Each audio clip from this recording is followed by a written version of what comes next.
Today, we are in the bathroom that we actually use because a laundry bomb collided with a garden starting party, and I have a chiropractor appointment in an hour and a half. So, welcome to this real life mess and my finally not decluttering Tiny Tidy Tuesday. The other ladies tell me it doesn't have to be decluttering, and I know this in my head. I have just struggled to film any cleaning stuff so far. And part of me doesn't like that clips got missed because I was in a hurry here too. But welcome to real life, I guess. So, jumping into Megan's musings that I've been mulling over in my head this week that I wanted to talk to you about. And that sounds really weird to call these things. But anywho, rolling with it for now because I'm running late and getting this done. Anyway. A few episodes back, I talked about how I struggle with knowing how long something is going to take and started setting the stopwatch on my phone instead of a timer.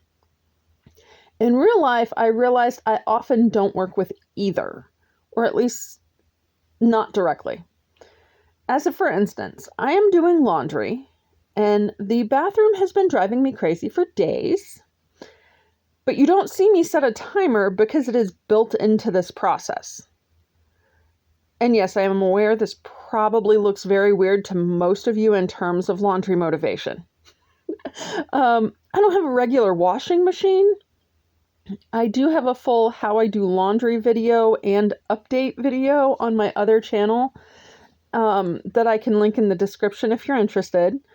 But the short explanation is that this is an RV washer.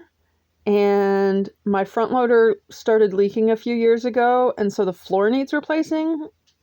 I'll get there. It just scares me in terms of what if I screw it upness.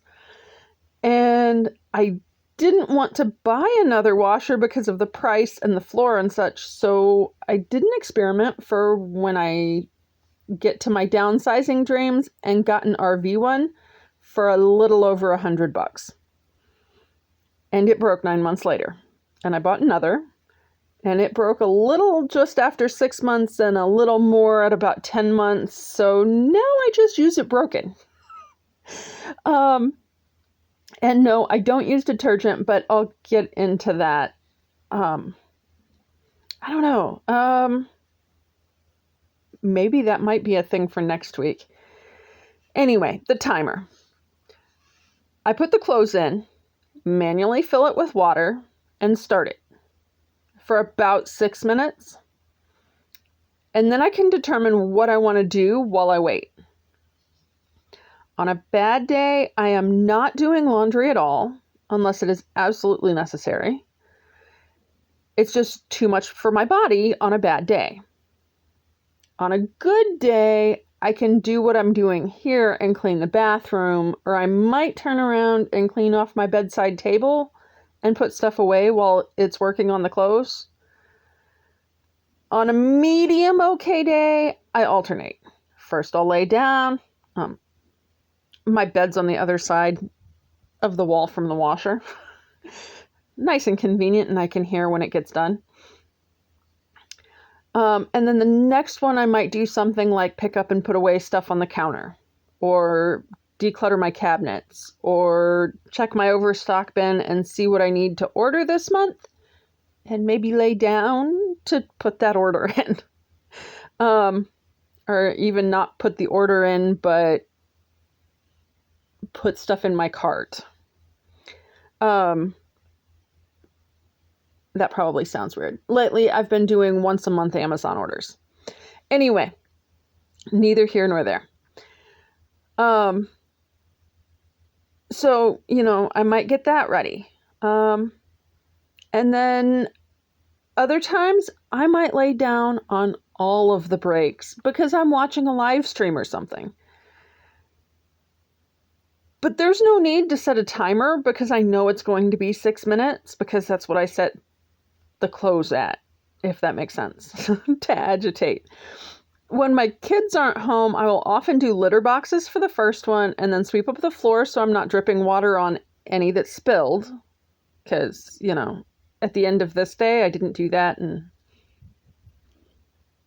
I really am not happy with the floor right now. Two of the boxes live here in the bathroom, so that's nice and convenient to do that. And since this is normally kind of at the beginning of my day, because that's when I have the most physical energy, it's here. It's all getting done. It's kind of all sort of getting ready to go for the day, I guess. Anyway, aside from mowing, this is probably the top of the scale on hard housekeeping tasks for me. This is the only bathroom we use. So if somebody needs a bathroom, I can't have this tying up the only toilet. So it's hard to take any longer breaks while I'm doing this. Occasionally it does happen and the kids are able to move the washer back and forth when it's full. I am not. But my goal is to have it started and done in as close to an hour as possible. And I realized when I was at the chiropractor after this, that overall, my shoulders are in so much better shape than they used to be because they are getting used regularly. Now, I should mention, I do one load like this almost every day. I take Friday night to Saturday night off from most housework, and our laundry day is the Sunday that the kids are at their dad's house. Now, this is laundry day in terms of how Dana K. White suggests it to be, where it might take more than one day to do it, but you have like a stop and start point, like this is all of the laundry for this week, or in our case 2-week cycle, and then the clothes going into hampers and bedrooms after this laundry day is next week's laundry. And it is in a 2-week cycle for us, as most things are, since my kids go week on, week off to their dad's house. So they have any clothes in their baskets before they leave on Friday, and will occasionally add stuff straight into the bathroom hampers when they shower here. And then Sunday I start with anything white, which is essentially about 3 shirts of my daughter's, and then go to their clothes unless I'm out of clothes to wear, and then I'll do mine. That's basically so I can get their hampers back to their rooms and I'm not tripping over them or have them in my way. So anyway, they get prioritized. My clothes get prioritized when I need clothes. But I get their clothes out of the way, and then typically I will alternate like every other day between clothes and bedding, because bedding takes longer to dry, especially since I'm hand wringing. And there's just a lot more bulk to the bedding. And that typically works pretty well. By the end of the week they are at their dad's, I am typically down to stuff that is still backed up from decluttering, or the last time I had a down week. And if everything is caught up, I can do a 2-week cycle in about 5 days. And then I rest for the week that the kids are home, which helps with the whole bathroom tied up thing. And that works if I didn't get clothes done before my chiro appointment. And I always take the day off after a chiro appointment. But there are also other days, like if I don't have energy due to my cycle or something, I wind up with laundry on the weeks that the kids are home. Can you tell that Hyde's up and wanting out? He will be done in a minute. Go tell him you need out. Okay? But overall, it comes down to kind of having a game plan and spreading it out. Now, I am hand wringing, so this stuff drips in the shower for about a day, and then I move it, and I have fans in a couple of areas strategically placed so it gets dry fairly quickly. And then sometimes I just have to stop and let things finish drying if that becomes an issue. anything with my arms over my head is going to wear me out more than most things because of the autonomic dysfunction issues that came with the Ehlers-Danlos and mast cell issues. Thanks, everybody, for not telling me that existed back then. But I guess, I don't know, maybe 25 years ago, they didn't know they were all linked. Anyway, I built up my ability on this. The time the washer was working, I could spin out everything but blankets and it was lighter. When I started hang drying clothes, it was even lighter because it was coming out of a normal washing machine. And that spins even more water out.